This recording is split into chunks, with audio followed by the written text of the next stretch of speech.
After we walk you through the case, what we do is we typically break down what's going to happen. And what we do is we look at everything that is associated with all three phases of a DUI case. We talk to you about what reason the officer had for pulling you over. Was it something serious like an accident? Was it something silly like a license plate light not being out? What time of day was it? How did you pull over? Who was with you?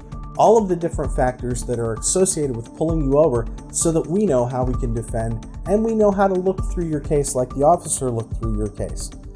The second thing we do is we talk about what happened during the initial interaction with the officer. What questions were you asked? Who was in the car? Was anyone making noise? Were there smells? Were there odors? What did you say to the officer and what did the officer ask you? All of those decisions are made by the officer to determine if he or she should remove you from the car.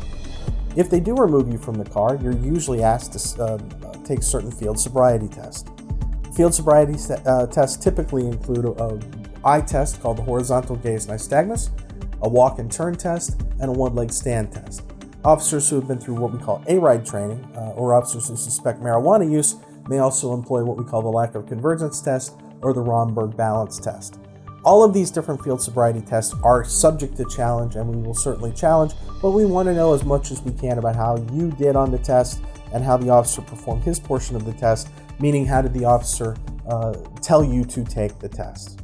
Finally, if you are arrested and taken to the station, we want to know everything we can about what happened during that ride, what happened during the time that you were in the station, and how many times you blew into the machine. Once we have an idea of all of those factors, and we go over it extensively with you at our initial interview, we will have an idea of how we will best defend you.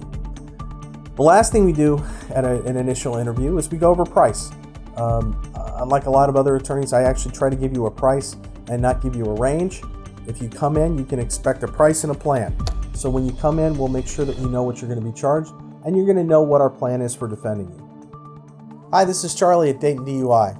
Thanks for watching these videos, and please give me a call at 937-318-1384 or 937-776-2671 if you're in an emergency.